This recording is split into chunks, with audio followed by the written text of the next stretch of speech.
Oh, hello. My name is Matthew Taro.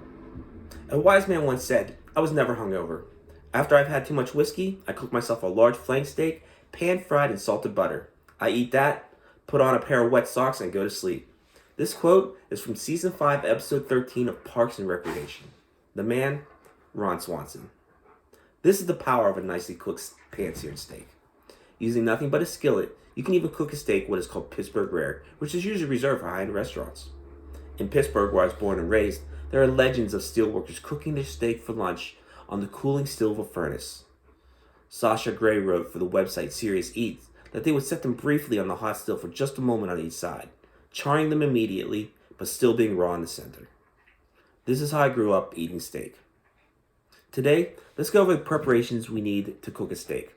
I'll also be talking about the technique I use to cook said steak, and finally, I'll discuss an easy way to plate the steak for your enjoyment. So what do we need to start this glorious culinary venture? Well, let's go into our minds and set up the kitchen of our dreams. Let's get prepared to cook. You want to get the meat ready to take center stage. This means dress rehearsal. You want to take your steaks and put them on a plate.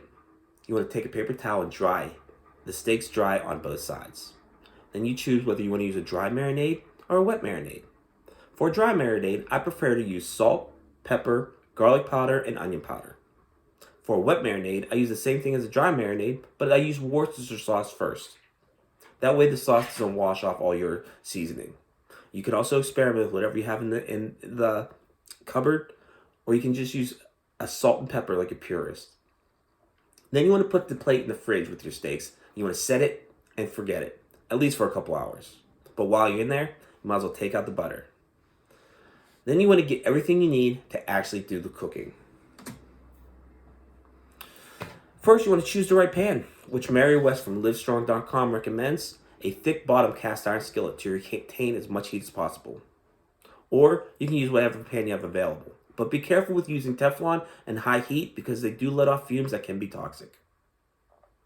Then you want to get some cooking tongs, and don't forget to click them a couple times to make sure they work.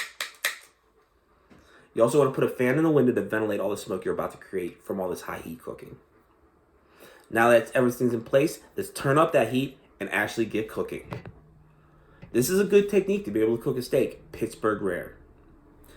You want to get the pan nice and hot. You're adding the fat to caramelize all the sugars and salts from the marinade, and it's going to form a nice crust on the meat. So you're going to turn the stove on to medium-high heat. You're going to heat the pan until smoke starts to come off of it. You're going to add enough butter to pour on the bottom of the pan, and it's going to froth. Then when you're actually cooking the steak in the pan, you want to roll the meat away from you so you do not splash hot butter on yourself.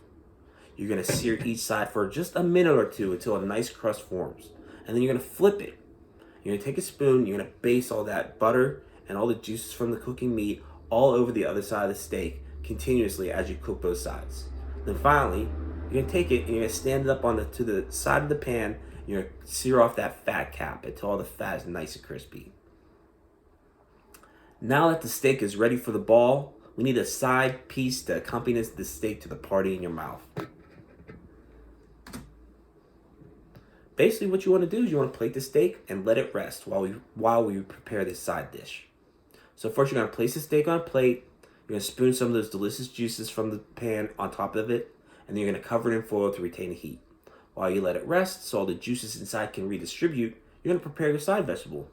I prefer some frozen peas in butter sauce, microwave them, and then as they're done, you take them out, you plate them beside the steak, and you enjoy. I hope you enjoyed my presentation. I've shown you the basic needs to prepare to cook a steak in this glorious tradition. And we also went over some basic techniques to use while cooking a steak, and also a way to enjoy it the easiest way in the comfort of your home. It looks like I have a guest for dinner.